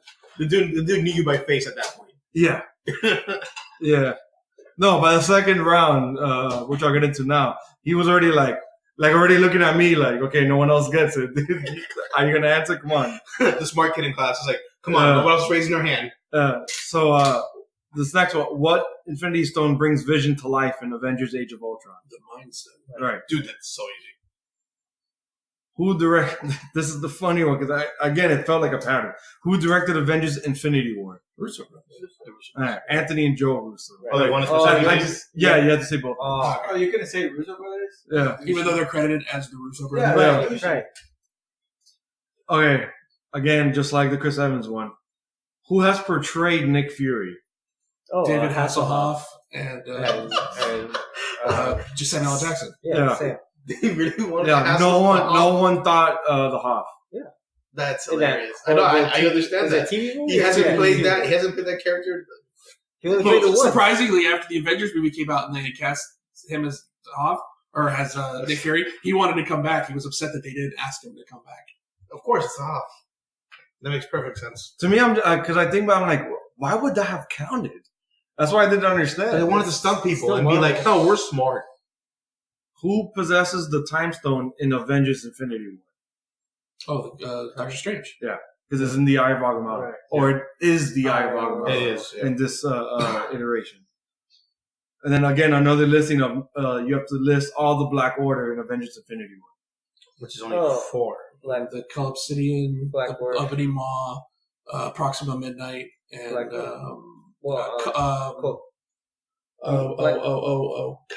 you can call him Call Obsidian too. I think he said Call Obsidian. I said Call Obsidian. That's the one that made me win because no one remembered his. Ebony Maw, Proxima Midnight, and then her husband is sick dude. I know George knows. No, I'm actually kind of stumped. Yeah. And I really liked him out of all the Black Order. Fuck, what's his name, dude? What's his name? With the hood. Corvus Glaive. Corvus Glaive. That's what it was. So again, this was one of those that like everyone said all the names except one, and I just knew all 4, so I said all the other 3, and then ended it with Call Obsidian. Oh, so it was Obsidian. But I was thinking, I'm like, because there's 5 in the comic. Yeah, there's Black Dwarf. Black Dwarf is in the comic. I'm like, boy, but they said specified like in the Avengers: Infinity War. So I'm like, okay, so it's not a comic thing. How did I get Corvus Glaive and not the Yeah, because Call Obsidian is not even named. Like in the movie, he's not named that way. He's credited as that, but he's not named. No one says his name. Yeah. So I'm glad, as a podcast as a whole, we would have known. But to me, that was fun, and I would have loved for us to have done other trivia because I know together as a podcast we've done the DC trivia, and that was cool because we won. Yeah, that was cool. Oh, we wrecked face. Yeah. But I loved how when we asked the lady about how close it was, it's just, it wasn't even close. You guys won. Yeah. Well, yeah, because by the end, everyone in the other tables around us left. But I just because I had the ones that were like really obscure, like who was the mascot for the Justice League at one point? And Carr. Like, oh, that's Snapper Carr, and everybody was like, "Who? Yeah, like, what is that? Snapper Carr." Kevin had some of the music stuff. No, Kevin had the music down pretty good. Yeah. No, one stumped me. Yeah, I can't remember which one it was from now, but one stumped me. But yeah, majority I dug all the music because I think that's one of the major things that DC has over MCU is composers. Yeah. MCU only sticks with like Brian Tyler, Michael Giacchino did he did one movie. I can't remember which one now. I remember there was one question that I got, and I was like, I know this one. So last but not least tonight, we've been teasing this for a while. Disney's acquisition of Fox, and with the acquisition of Fox, they're bringing back the X-Men and the Fantastic Four into the MCU. They eventually will be folded in and will become part of the Avengers universe. Right. And we wanted to discuss the implications, what we thought about it, how we think it's going to work, and maybe even speculate a little on who should play who. That's always fun. Yeah, or some phases, some big bats for the phases. Yeah. Like the big thing for now is they're saying that the snap is what's going to create mutants. Is the release of radiation by the snap is going to be the thing that triggers mutations. And because the time stone exists within the gauntlet, it can reverberate backwards through time. It happened through all points in time. Yes. Interesting. I like that. So that you can have mutants that existed before the events of Avengers but now we're just getting to them because the snap is the thing that has caused it to reverberate. So Danny DeVito is Wolverine? No. I mean, in some parallel universe, in one of this multiverse. You want a shitty Dark Wolverine movie? Yeah, sure, why not? That would be great. In universe, what is it? Will it be 62 maybe? Not 66. No, not 66. No. So we have the Children of the Atom being introduced, and so you can still have things like Wolverine fighting in World War II with Captain America, and then you can have certain things like you can have Magneto existing during the Holocaust, and that being the impetus for his mutant superiority. But then we won't get that explained for 5 to 10 years. Yep. Yeah, but right, because even Kevin Feige is like, I have no plans to incorporate the X-Men for some time. That's talk, though. That's just so people get off his ass. Right. He could. A person like Kevin Feige to me strikes me as the type of guy that's like, even the hint of something happening, he's already got things in motion. Right. No, because he already had the Spider-Man thing in motion on Captain America on Civil War before he even locked down the character from Sony. So, I mean, he already... Yeah. It just switched. It was a big deal because they weren't sure if they were going to get the character. And it was written... Well, it was just switched because it was supposed to be... Spider-Man was supposed to be the big character throughout the whole movie that Black Panther played. Right. Yeah. And Black Panther was supposed to be the add-on that they brought in at the end. But they had to switch the two characters because they didn't have rights to the character at the time. Yeah. I wonder how that would have worked out if it played out. It would have been screwed. No. The rumor was that Marcus and McFeely had two versions of the script, one incorporating Spidey and the other one not. Yeah. No, makes sense. That's still a ballsy play. Yeah. But I completely agree. I'm pretty sure that, he has ideas on how to fold in mutants. And the question is, who does he have more ideas for? I think Fantastic Four? Yes, I think easily Fantastic Four because who comes into that fold? All the cosmic stuff that you could tell Marvel has been dying to get further into. Galactus, Silver Surfer, alien races that they don't own the rights for. You could introduce characters like Galactus, who could be your next big bad. Well, big bad, like Thanos level threat. Yeah. I don't think they'd use Galactus as a Thanos level threat, though. I think they would. Yeah. Not spanning 3 Avenger movies, but maybe 1 or 2. Yeah. I mean, he could be the big bad of a bigger movie, but I don't know. It just doesn't strike because he's not calculating. He's a force of nature. Yeah. So, I mean, are you going to tease Galactus is coming over the course of 7 years? Not 7 years per se. Maybe just 3 movies. That's why I'm with George of like, the next big bad that's not overarching. You can have it be that he's part of the Fantastic Four, and you can tease it over their trilogy. Yes. So, but I kind of feel like Galactus wouldn't be just a Fantastic Four. It would have to be an Avengers He's a event. Fantastic Four villain. He is, but if you make him an Avenger level event, like why do we have to tie everything into the Avengers? Well, then who's the next big one for them after Thanos? Well, I mean, that's kind of how they built it. Every phase has Avengers. That's easy, Kang. It's not that easy. Why? It's not that easy. You got to really pick a good... Because Kang is not as... But here's the thing. Thanos wasn't well known either. Exactly. Because there was a lot of people at the end of the first Avengers movie go, who the hell is that? Yeah. Really? Right. But in the people comics... play more video games. But in the comics, he's been a big villain for the Avengers. Yeah. For years. Oh, yes. Oh, totally. Right. The only other one to that level I could think of is Galactus. And already Galactus, even from like Amir's perspective of like gamer, has a name. Is a household name as opposed to Kang the Conqueror. Exactly. That is true. But here's the thing. Like I said, Doom would be a better villain. Doom is a beautiful villain. Because Doom doesn't... I mean, Doom is mainly a Fantastic Four villain. Right. But Doom works on a bigger scale. Correct. Plus, he's calculating. But the thing about Doom is you really want to get him out there in center stage. You don't want to tease him over the course of a bunch of movies. Right. Well, you really want to have him out there. Well, no, he plays out through all the Fantastic Four. I would think it would be interesting... I'm sorry, I didn't talk over you. No. I think it would be interesting to make him more of like a Loki character, where Loki was the villain of a movie and then a villain of another movie, and then all of a sudden he's just put into the movies as a character that kind of works along the way.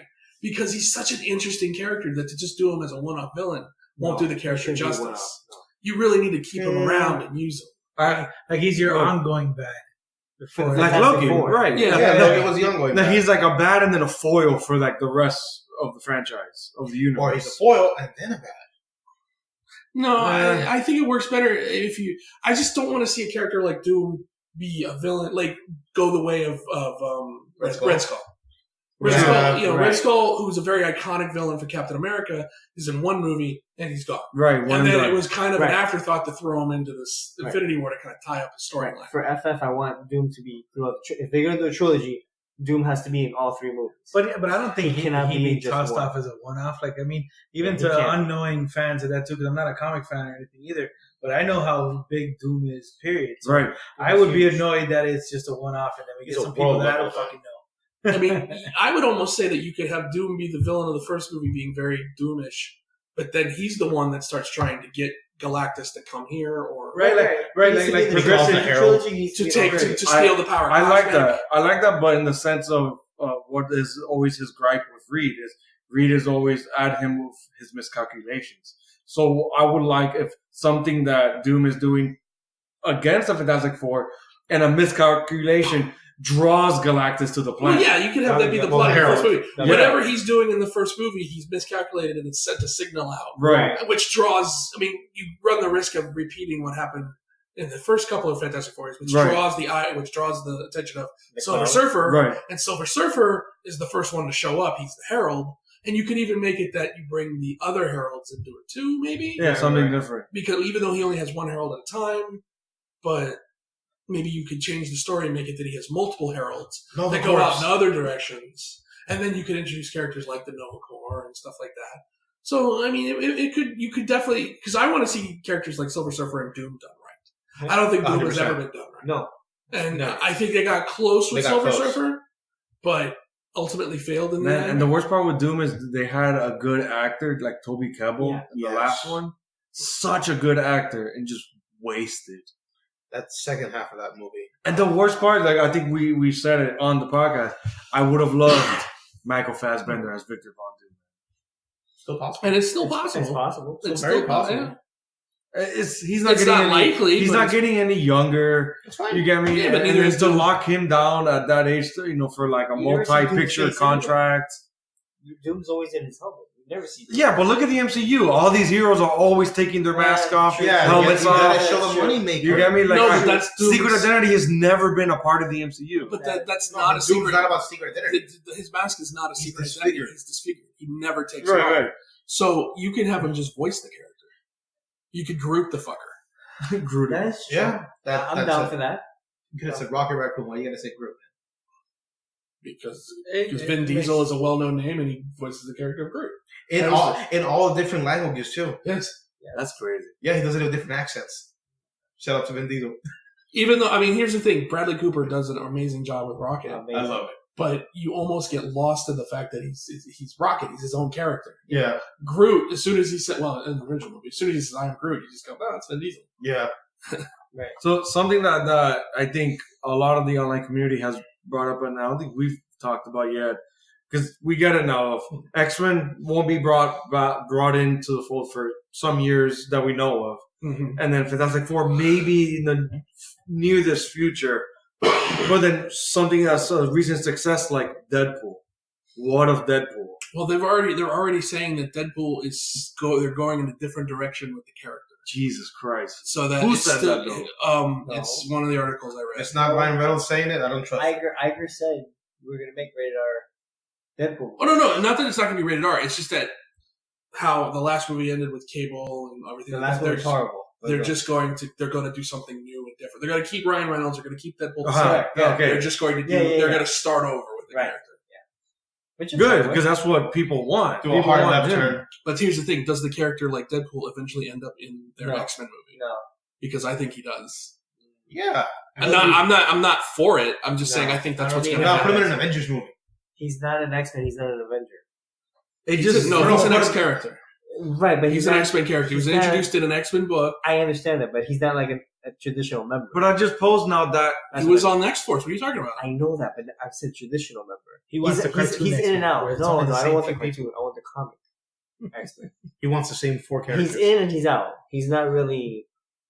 No, what I'm saying is that I'm not saying he ends up in the first X-Men movie. I'm just saying eventually he's going to be in an X-Men movie. Cameo in, let's say. I would say even more than a cameo. I'm good. Yeah, I would think he'd have more than a cameo, but just fine. Because eventually they're going to combine those worlds. Because he's the only one that could stand outside of that old Fox X-Men franchise and stick out and actually be a fun, gimmick of like in a new X-Men movie in the MCU and kind of like joke about being in a new. I survived, right? And Dr. Dad is like, you don't look like Picard. No, yeah, shit like that. Like that would be really funny. Stop it. That would be really funny. Yeah, like God forbid Michael Fassbender is cast as Doom and he'll be like Magneto.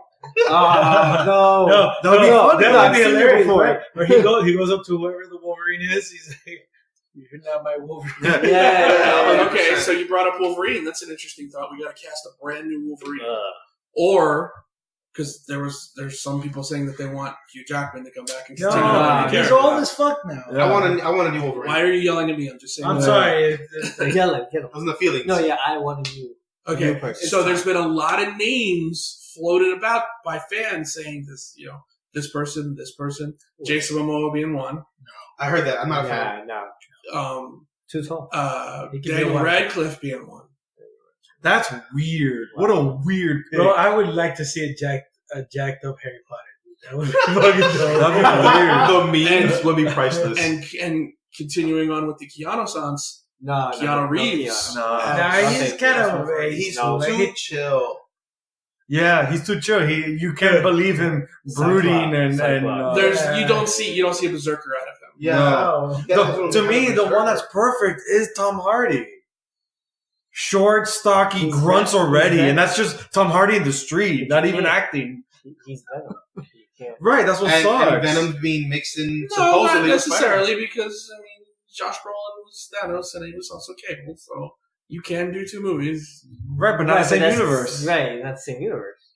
Well, yeah, they're talking about trying to. Yeah, they're trying to remix Venom into the Spider-Verse. I think they have to do the Hugh Jackman route. Movie and that's it. We're solved. They have to do the Hugh Jackman route of what they did with the first X-Men movie. Got an unknown, so now there's no baggage to said actor, and then now we just implant that character to that actor. And I'd be okay with that too because like the Venom actor, I forget his name. Tom Hardy like that too. Me personally, I'm like, nah.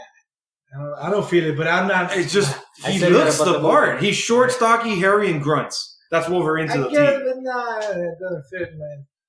My wants. Like I look at him like not a guy. So who fits your wants? That's the thing. I can't name people. So what am I going to tell you? Tell us a movie that they were in. I can't think. No, I'll be fine with whoever. If it's someone, you will not be fine with whoever. I'm okay with what he said. What they did. I'm recording this. I'm time stamping it. So whoever. I prefer a random that fits the parts.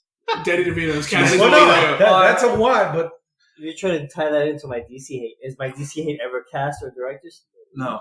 It's always stuff. See, if it was up to Joe, they would go searching in the woods of Canada to find a Wolverine, a real Wolverine. Yeah, somebody who's actually experimented on by department. Yeah.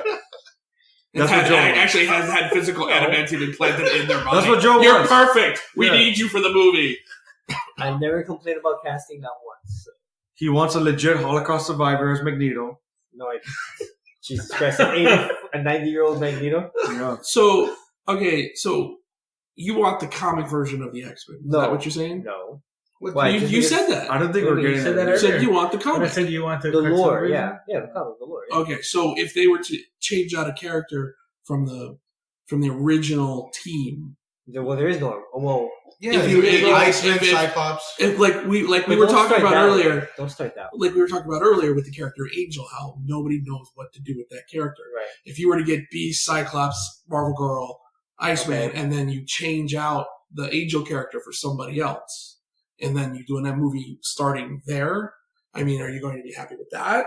Or are you going? Or I'm asking. I don't know how. I'm trying to gauge what you're looking for. I don't want the original 5. You don't want the original 5. I would want them, but plus. So you want them to start like a giant size X-Men. Yeah. Where it's Colossus, Wolverine, Storm.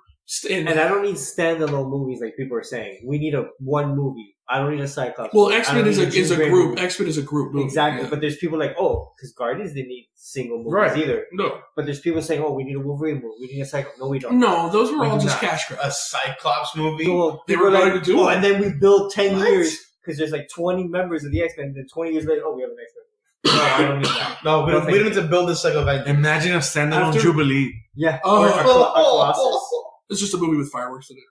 Disney Plus instantly. I'm confused. No, yeah. After Wolverine Origins, after X-Men Origins Wolverine, they were going to do a Magneto movie, and then they were going to do a Cyclops movie. I wanted a Nazi Hunter Magneto movie so bad, especially starring Michael Fassbender. Well, I mean, him. Can you just write that? Just write it, Kevin. Go submit it. Yeah, I got Kevin. K Feig Kevin, on speed dial. Justin, how many members would you want? First movie X-Men. How many members would you want in the movie? I don't have a problem with them doing multiple or few members. I liked First Class. I thought that was an interesting. I don't really care what characters they use. I don't like when they go real obscure though. Right. Like when they Banshee. use Banshee's not obscure though. Banshee was part of the team. No, I'm talking about the characters like Darwin, the Darwin, or the bug chick, Zoe Kravitz's character. I can't think of what she was called. I forgot what they called it. Yeah, those characters were really obscure to include in the First Class movie, but I still liked the movie. But the movie really wasn't about them. The movie was about Xavier and Magneto. And Mystique, unfortunately. I want all the X-Men from Marvel vs. Capcom 2. Name them. No. Jesus. But I don't even want an origin movie for X-Men. No, I want a movie where they're already... Exactly. I want a movie where... So that's a good question. Where do we want, let's say, if the MCU movie X-Men, where do you want them to start? They're already with him. They're already doing. Unfortunately, they're already the X-Men. Yes. Unfortunately, what probably is going to end up happening is they're going to, like they always do, base the movie around Wolverine. No, because Wolverine is their character, is the X-Men, is the one, because. And it's probably going to be such a rehash of the first one. Exactly. Because to me, it's like, that's so perfect. You get the outlook of the X-Men through the outsider coming into the school for the first time. But name a more well-known X-Men. Right. No, I'm totally with Gambit. Fuck it. But Gambit's not more well-known than Wolverine. A lot of dudes like him. I'm not arguing that. Like him and well-known? What I'm saying. No, you're right. You are 100% correct. And that's what sucks. Is you are so right, I can't even argue it. Wolverine is such an integral part of the X-Men. As long as it's not Channing Tatum. Yeah. Wolverine is such an integral part of the X-Men that when people try to remember the original X-Men, a lot of people include Wolverine. Yeah. And he's not. He's not, exactly. But he's so embedded in that world. You don't have to do that. I mean, you could base it around the first movie, but not. I would, you could try and do a storyline basing it like around Shadowcat. where you have Shadowcat coming into basically like they did when they relaunched the X-Men. You know, you have Shadowcat coming into the X-Men for the first time, and then you get the perspective of the newest member integrating into that world. Wasn't that Whedon's Astonishing? No, because she was a teacher. She was a teacher. Well, people don't forget about the X-Men. They're all outcasts. That's what makes them a group. Yeah. Except Cyclops. But you have... But you see, okay, now that's a good point George just said. Yeah. Now you have the problem of the MCU as a whole. Right. You have superpowered beings already being worshipped. So how do you make a movie about a group of outcasts who are superpowered beings? Because you base it off of the idea that the superpowered beings that are worshipped are trained or have some sort of training. Because you even show it in the MC movies where you have them come together and train together. Where you have mutants who are born that way and are not being taught how to use their abilities. So they're more loose cannons. So they're treated as freaks. And not all mutants have powers. Mutants, some mutants are just disfigured. Yeah. So, I mean, look at the Morlocks, all the Morlocks. Yeah. So, I think that's so much baggage to just incorporate into a world that's already 22 movies in, 11 years in. The Avengers are not worshipped. They were. Yes, they are. There's murals of Iron Man and all over a Spider-Man trailer. No, they were hated in other countries. They were basically put in prison. Yeah, they had the Accords. Yeah. The Accords made a huge... They were forced to sign something. But you already have... So you could already base the fear of powered beings off of that. They didn't sign the Accords. You could build that off of that. And where you have a world that's already scared of powered beings because of Sokovia, because of the Accords. And then it's hard. No, I'm not saying it's going to be easy. It is hard. The only thing that fixes a history of that is your little add-in about the time jump. Mm-hmm. Literally, that's the only thing that fixes that issue of like, oh, somehow this hate has now been implanted. Now, the bad thing is it should still be audience amnesia doesn't work that way. No. People are going to question, why didn't we see them in 22 plus movies? We didn't see that hate they'll explain until it. we get that. They'll explain it. Right, but it's going to just go over the heads of general audiences. It's a hard sell. But it's got to be done correctly. Every general audience member has someone like us to explain it for them. The regular people are not going to know that the Avengers are the one that reversed the snap. They're not going to know that. They're not like standing in forefront of the news and say, "Hey." The idea that I'm thinking of is the way time works in those movies, because they went through a long explanation of how time worked. So you have the snap, which releases gamma radiation. They've already announced that. We know gamma radiation mutates people because of the Hulk. Right. Then you have the time stone introduced to that, which reverberates backwards through time. But didn't they say Cap already messed up the timeline? Mm-hmm. Yeah, they're already saying that because somehow you have to believe that Captain America goes back, stays back in time, and does nothing to help any of the people that got hurt. Well, then not only that, no. I get Joel's point of like Cap being revealed at the end of Endgame goes against the theory that they are explaining before they time travel. Yes, that's true. Because they're talking about time displacement and the theory that you go back, that's now your future. You are no longer manipulating your past. But then Cap being revealed, that means he manipulated the past. And he stayed through it and ended up there at the end of Endgame.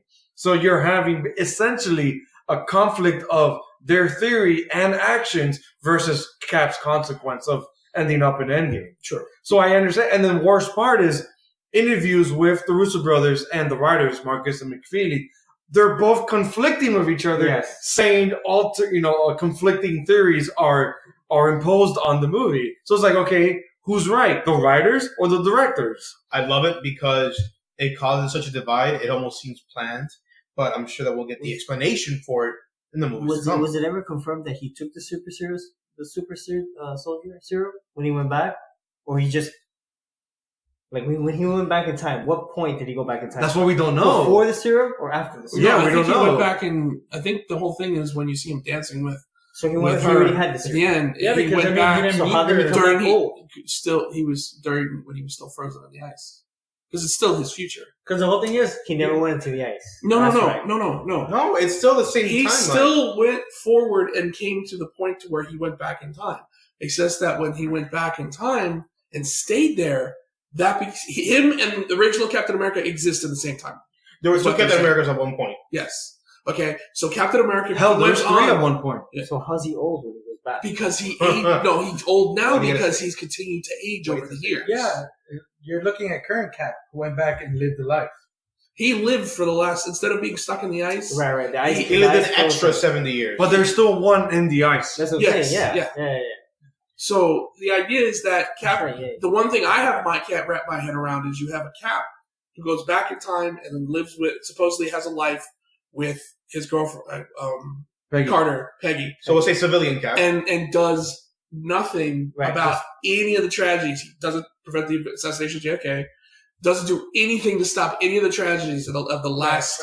Doesn't tell Peggy Carter that the creation of an organization. Yes, doesn't talk about the creation of Hydra and infiltration of Hydra into because he understands time travel. He was just like, I'm not fucking with any of that. But there's but here's the thing, chose happiness.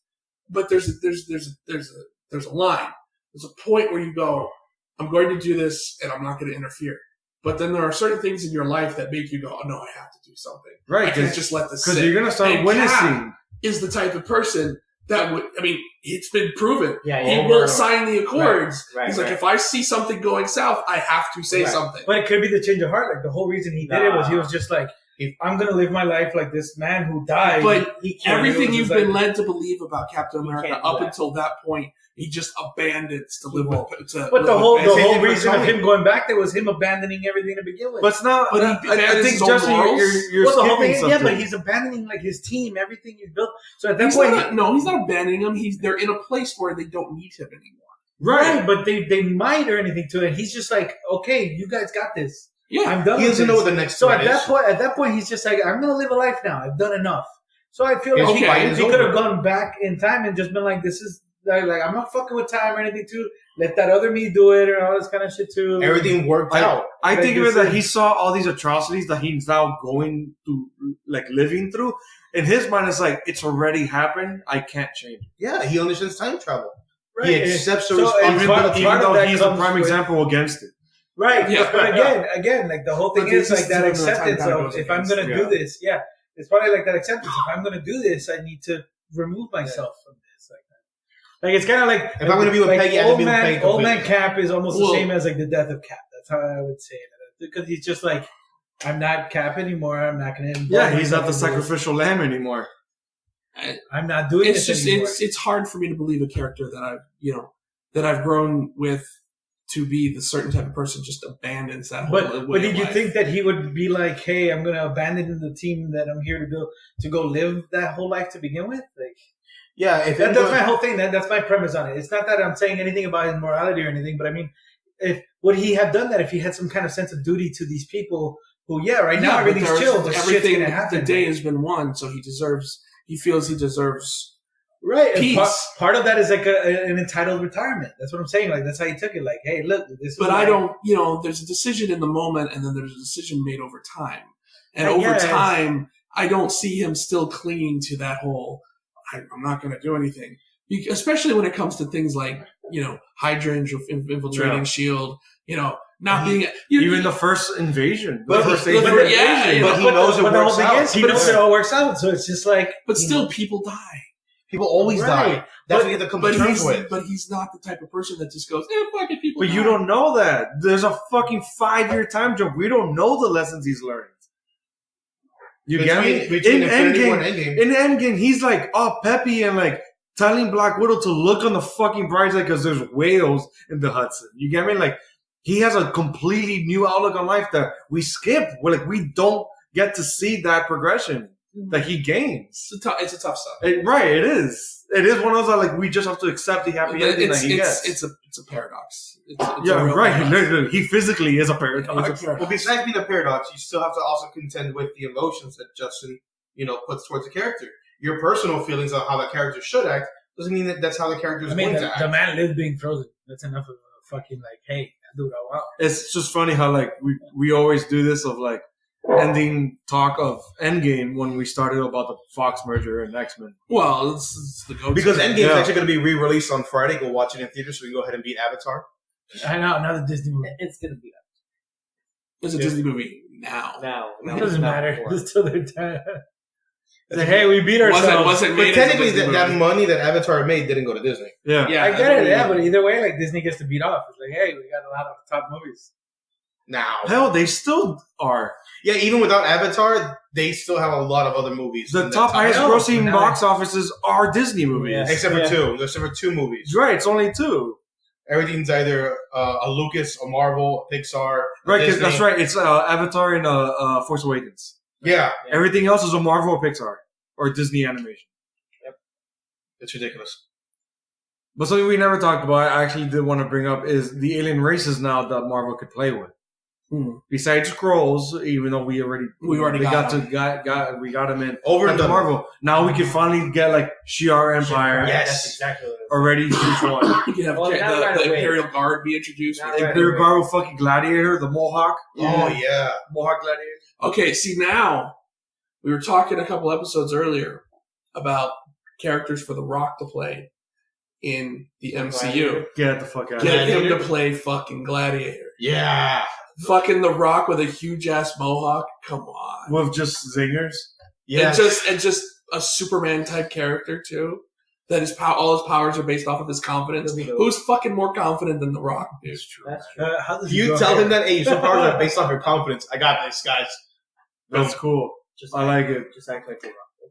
Yeah, just be yourself. Just be yourself. Just be yourself. Here's a phone. Go do some Instagram posts.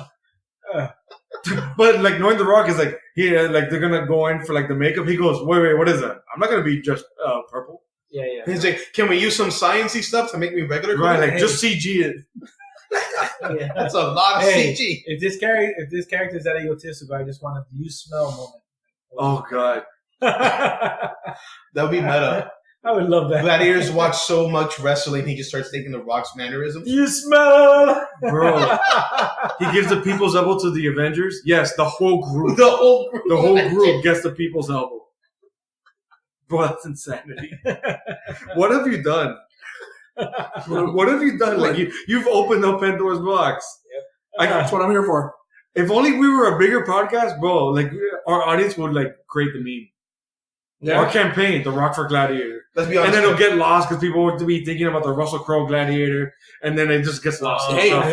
Let's That not should be- remake that. That should be the hashtag for the show. The Rock for Gladiator. Hey, that's the episode title. The Rock for Gladiator. There you go. I mean, I really like, Justin's hard on for Hellcat. Well, that wasn't the name. It wasn't the title. That's how I remember it. I don't know where you got that one from. Memories are flawed. Women do listen to this, Really? What? Maybe. I was just like, whoa. Tell us in the comments below. You're For real. Oh, stop! Don't do that. Let us know. It's 2019. And with that, we're in the day. Please. Okay, Peace out. we're done. So tune in next week where we talk more. We're gonna try and review Toy Story 4. I don't think we're gonna get to Spider-Man by that point because some of us A lot of comics because it's a conclusion of Yeah, War Drums. we're gonna probably have a comic heavy next week because we need to catch I'll up. do a I need to catch up. spoiler-free Spidey review. So It's awesome. So next week should be interesting if you're especially in the comic area. So tune in, let us know what you think. Give us a ring, give us a Rogue give us a Nation shout out, brother. pod on Instagram. Rogue Nation. We're Road Nation Pod and everything, aren't we? No, because we're Rogue Nation on Facebook. Just Google it. Yeah.